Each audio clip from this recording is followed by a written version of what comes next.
Adieu, Mr. Trudeau, and farewell to your sunny ways. In the depths of a bitterly cold and snowy January this year, Justin Trudeau, Canada's Prime Minister for nearly a decade, reluctantly decided to resign, a tacit admission that the sun was setting on his sunny ways, the mantra that propelled him to office in 2015. Those sunny ways were tested early and often, many times by Trudeau himself, and for that reason his legacy is likely to be a complicated one. He could not have predicted that in his last weeks as Prime Minister, it would be US President Donald Trump who would help him burnish that legacy. From defiantly posting, "You can't take our country, and you can't take our game," after Canada defeated the US in the National Hockey League Four Nations face-off, to pointedly telling the US President that his threatened tariffs would be a very dumb thing to do, Trudeau stood up for Canada in a way that even his fiercest critics could appreciate. Last week, he demonstrated Canadian antipathy toward Trump and his policies.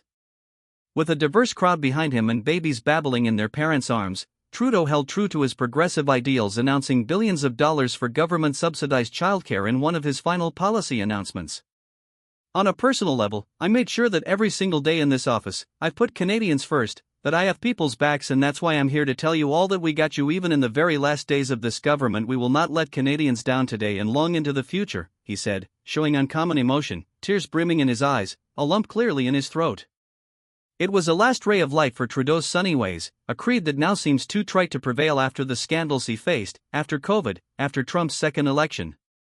By chance, it was indeed sunny the day Trudeau took office in November 2015, and it's on that day that he set the expectations for himself and his government.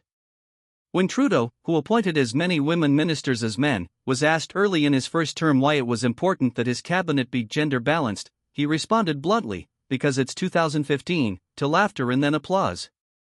In the frame right behind him, smiling in the sunshine, was Jody Wilson-Raybould, Canada's new Justice Minister and Attorney General. But by 2019, she would be demoted and later resigned after accusing Trudeau's staff of pressuring her to cut a sweetheart legal deal for one of Canada's largest companies amid a bribery scandal. A 2019 Ethics Commissioner report found evidence that Trudeau's behavior breached Canada's Conflict of Interest Act. Another cabinet colleague, Jane Philpott, resigned with her in protest. Raybould would later write in her memoir, "This man was not the leader I had thought him to be." That incident proved an inflection point for Trudeau's tenure.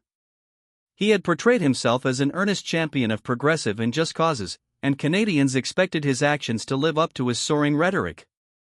More than once, they did not.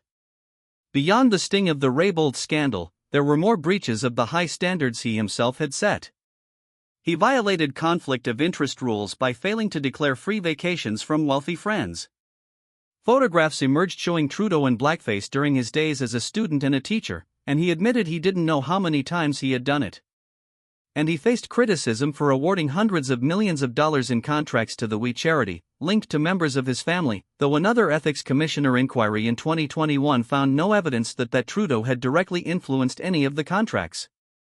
Then, late last year, Trudeau's Deputy Prime Minister Chrystia Freeland resigned, publishing a scathing letter that accused him of wasting taxpayer money on political gimmicks.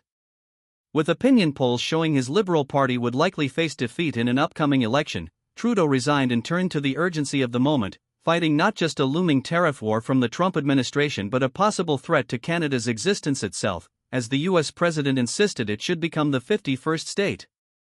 This is a nation-defining moment. Democracy is not a given. Freedom, it's not a given. Canada is not a given. None of those happen by accident. None of them will continue without effort, said Trudeau during his farewell speech Sunday. For Trudeau's period of nearly a decade in office, two accomplishments seem indelible: his efforts on Indigenous reconciliation and his commitment to end child poverty. With his steady pace of Indigenous reconciliation efforts, Trudeau settled land claims, strengthened Indigenous autonomy, worked to improve Indigenous living conditions, and enshrined a day of national reconciliation and truth to be observed every year. He is also credited with lifting hundreds of thousands of Canadian children out of poverty with a child tax benefit paid directly to families, among other family-focused initiatives like subsidized childcare. In one of his last social media posts as Prime Minister, it was telling that Trudeau did not return to his mantra of sunny ways. "I leave as leader of the Liberal Party with the same belief in hope and hard work as when I started. Hope for this party and for this country, because of the millions of Canadians who prove every day that better is always possible.